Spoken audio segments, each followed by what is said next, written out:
Sr. Presidente. Gostaria também de começar, naturalmente, por cumprimentar, em nome do Grupo Parlamentar do Partido Comunista Português, de agradecer o relatório e de valorizar este relatório e o trabalho que o sustenta e até discutir se não seria necessária a lei consagrar a obrigatoriedade da discussão deste relatório.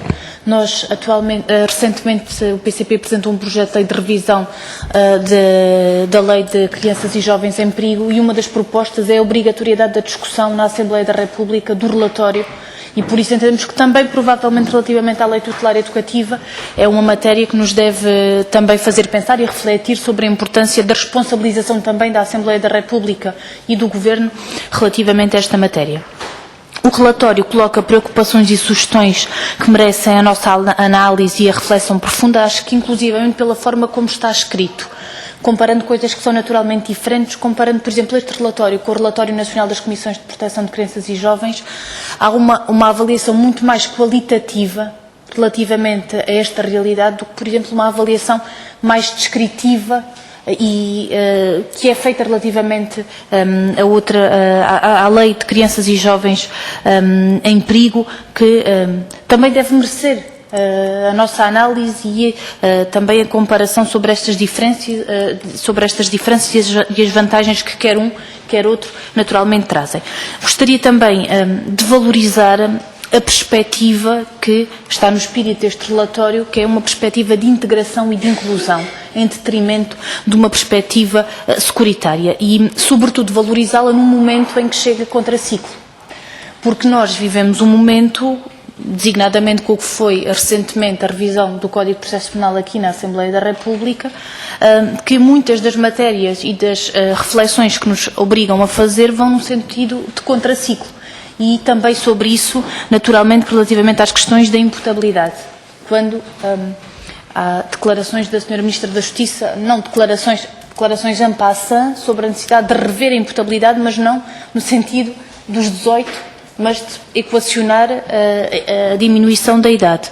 Também relativamente à questão do cúmulo jurídico e da soma aritmética, que vêm naturalmente propostas em contraciclo com aquilo que são medidas legislativas, quer da competência da Assembleia da República, por força de uma maioria, quer do plano do Governo, que naturalmente nos obrigarão a refletir de forma rigorosa. Dizer que há toda uma perspectiva, que eu creio que é uma perspectiva correta, relativamente a este relatório, que é uma perspectiva transversal e multidisciplinar.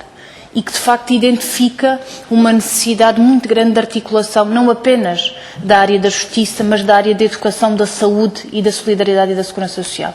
E é também uma matéria que nos deve fazer refletir, porque, naturalmente, que as respostas a encontrar têm que ser respostas articuladas pela importância e pela matéria que estamos a tratar, que é a vida destes jovens.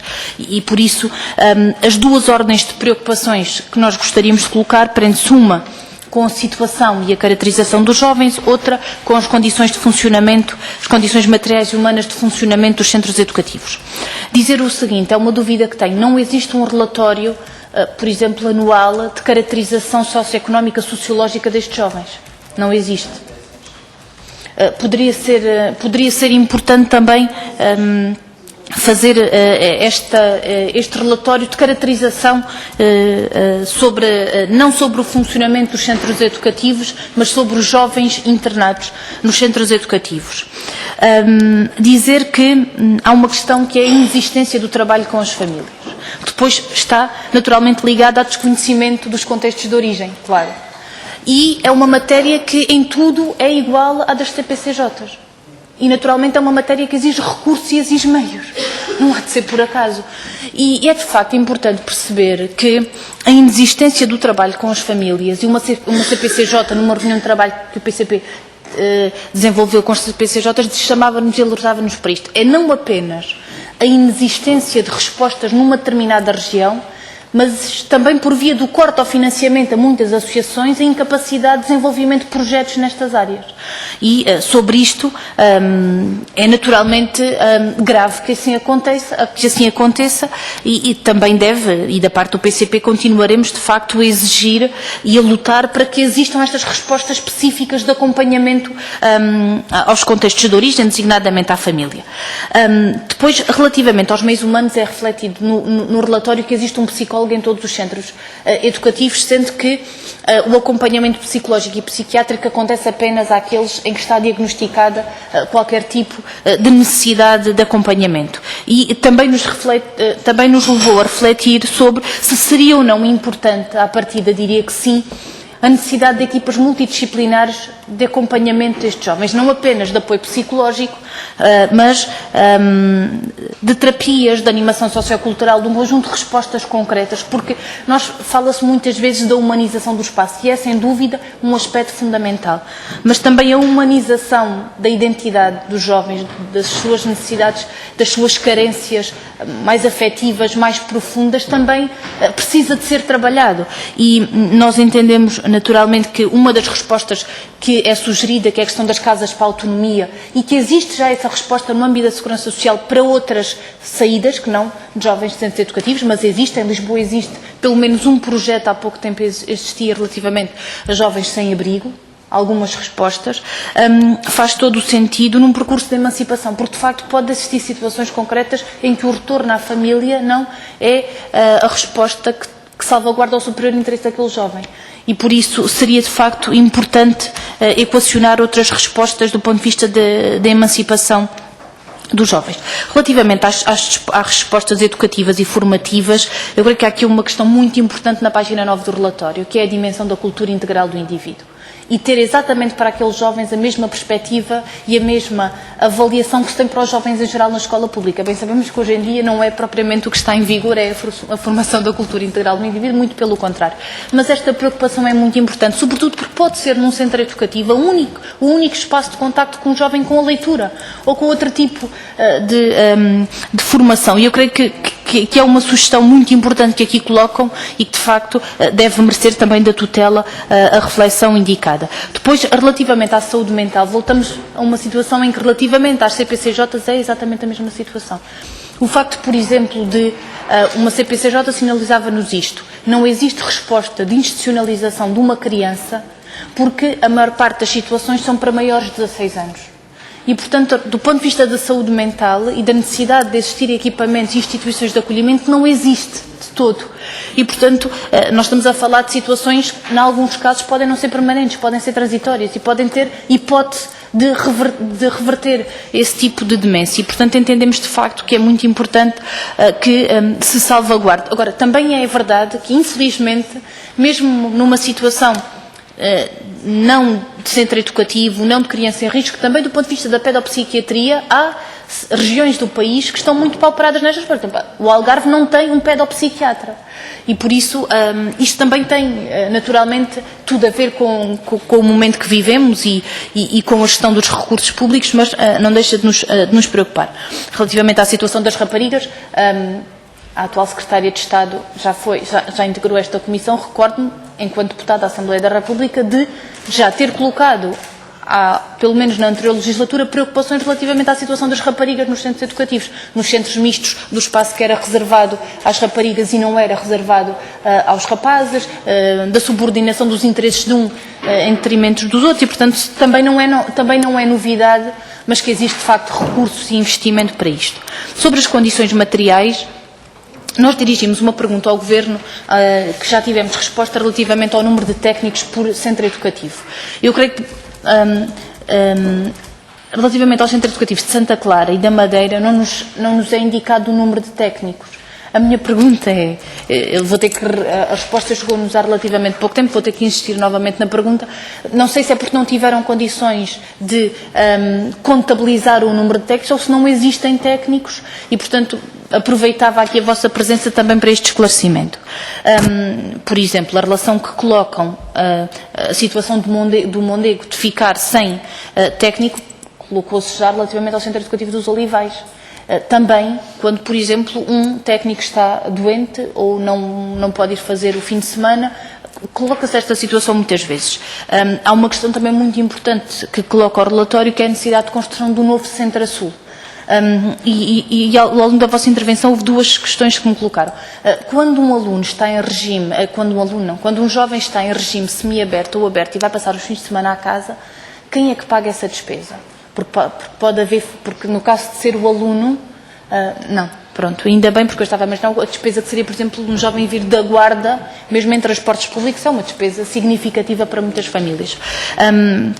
E a incapacidade que colocam, a incapacidade ou a dificuldade das famílias de terem condições económicas de visitar os jovens. Isto, de facto, é uma violência muito grande. É uma violência à situação em que eles estão, mas é uma violência ainda maior, um isolamento à família, sobretudo no momento em que é importante também não quebrar esses laços de afeto e de ligação. E, portanto, a questão o relatório faz inclusivamente referência a Almodóvar e a possibilidade desse centro ser no Baixo Alentejo. Eu creio que era importante, de facto, que se concretizasse. Relativamente ao regime aberto e ao regime semiaberto, é por demais evidente que é uma questão de meios, não é? Mas também é importante perceber que o custo desses técnicos tem um custo social muito maior na vida daquele jovem, permitir, por exemplo, participar no desporto escolar, num grupo, até do ponto de vista dos ganhos, da socialização e das regras, é por demais evidente a importância destas matérias e da garantia que, de facto, a um regime semiaberto ou aberto, a garantia, de facto, que isso é uma realidade e que não é por força de inexistência de meios materiais e humanos adequados que isso não é consagrado e não é garantido. Depois, ainda relativamente à questão que colocam sobre a humanização do espaço e inclusivamente sobre as questões do vestuário e outros aspectos, eu acho que há aqui um aspecto muito importante, que é a salvaguarda do superior interesse deste jovem e a importância, de facto, que um centro educativo não é um espaço de revitimização.